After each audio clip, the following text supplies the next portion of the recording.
Happy lunch hour, gang. All right, deja vu all over again. Thank you, Yogi Berra, right? How many of you remember this? You know, Biden leaving 9,000 people in Afghanistan. Gee, couldn't forget about that. I mean, let's not talk about $86 billion in equipment, but all the American citizens he just left there to fend for themselves, right? Remember that? I sure do. Okay. Now, Afghanistan is not necessarily the place that most people are going to take vacation or go on some religious pilgrimage or something. Some people may have. Okay, that's fine. Have family there, whatever. There were 9,000 Americans there, right? That may have been government employees or, looks like some military were involved in that. But Afghanistan's not one of those hot spots that everybody's going to their travel agent and say, hey, can you book me a flight into Kabul? I want to go see family. Okay. Gee, Uncle Joe, Uncle Ahmed is part of the Taliban and I want to go say hi. No, that doesn't happen that way. However, Israel's a little different. Okay. We have a decent-sized Jewish population here in the United States. And people will fly back to Israel for any sort of religious reasons or a bar mitzvah, or a bat mitzvah, or something like that. A religious pilgrimage or visit family. That's a little more common. Well, guess what Joe did again? Joe is leaving Americans there, even though he says he's not going to, because this is what Joe said yesterday. We want to make it real clear. We're working on every aspect of the hostage crisis in Israel, including deploying experts to advise and assist with recovery efforts. Now, the press are going to shout to me, and many of you are, that, what are you doing to get these folks home? If I told you, I wouldn't be able to get them home. Folks, there's a lot we're doing. A lot we're doing. I have not given up hope on bringing these folks home. But the idea that I'm going to stand here before you and tell you what I'm doing is bizarre. So I hope you understand how bizarre I think it would be to try to answer that question. Now notice how he said, glazed over real quick, recovery efforts. Okay, in other words, bringing home the, at this point, 25 dead Americans that are over there. Okay, but he glazed over that real quick. And he can't tell us what's going on because, the people don't need to know what Joe's actually doing to get American citizens back home, right? It'd be bizarre, as he put it, if he said, gee, what? We're going to send a airplane in there and everybody who's an American citizen can get on that plane and fly home. That's a bizarre thought, right? No, couldn't do something like that. What's so secretive to do it? And before somebody says, oh, gee, well, the airports are closed, everything. No, Emirates Airlines is still flying into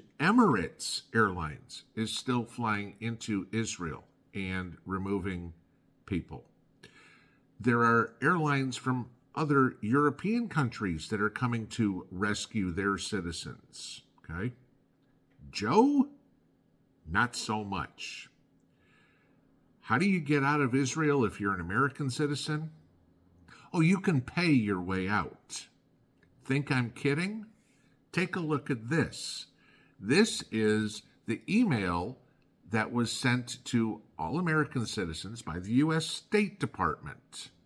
And if you look on the bottom there, you can see the last sentence that says, oh, gee, if you want the U.S. government's assistance in getting you out of a war, you have to sign the promissory note saying you will pay back the United States for whatever it takes to get you out of Israel, get you out of a war. So where other countries are trying to repatriate their citizens, are trying to rescue their citizens, Joe's figuring, hey, you know what? We'll send you a bill when you get back. And as you read through that email, if you didn't get the chance to read the whole thing, go back and pause it so you can see it. If you didn't get a chance to get far enough out, it's on your own. Once we get you to a safe place, then you're up on your own to pay your own transport back, to pay your own lodging, whatever. They'll get you to, I don't know, the UAE or maybe to Jordan. I don't know exactly where they will get you out of. At your cost, you have to pay back the government. But from there, you're on your own. It doesn't matter that you had plane tickets on LL or on United or whatever, Lufthansa, to get out. You deal with it. That's Joe's idea, okay? If you think I'm kidding, take a look at this tweet that was posted. And this is one of many that you can take a look at. And this is a guy trying to get out. And what he says in there, he goes, while Poland, Hungary, Brazil, Romania, those uber wealthy countries that he mentions, and other countries sent planes to bring their citizens home from the war zone, our government told us to fend for ourselves. I love this. I literally called our embassy asking for help and was told to pound sand. This is how much this administration values American life. Now, I guarantee you, if your name was Juan Sanchez, they'd certainly send a plane, probably with SEAL Team 6 going in there to get you out. If you wanted to be an American citizen, hey, we'll get you out, no problem. But if you are an American citizen, forget it. How many times have we all said it's Joe's policy is America and Americans last? Welcome to the same thing all over again. He's not even concerned with American citizens getting them out. We'll help you if you agree to pay us back. The hell do my tax dollars go for? You'll help everybody in Ukraine. You'll pay their pensions. You'll pay their salaries. Zelensky is down in Israel begging for money. He's all of a sudden not part of the, front and center. He's not the most popular person at the ball. So, oh my God, the U.S. is going to start sending money to Israel. No, they don't need to be doing that. I need to be going down and talking to Tony Blinken and saying, hey, what about me? Got to send more money to Ukraine. Notice this. We'll send money to Ukraine. We'll send money to Israel. But we won't pay for our own citizens' evacuation from a freaking war. Anybody, I don't care if you're Jewish, I don't care if you're Christian, I don't care if you're Muslim, anybody who votes for this moron next year is a complete idiot. Okay? No question. America last. When everybody else in the world is getting bailouts, when we're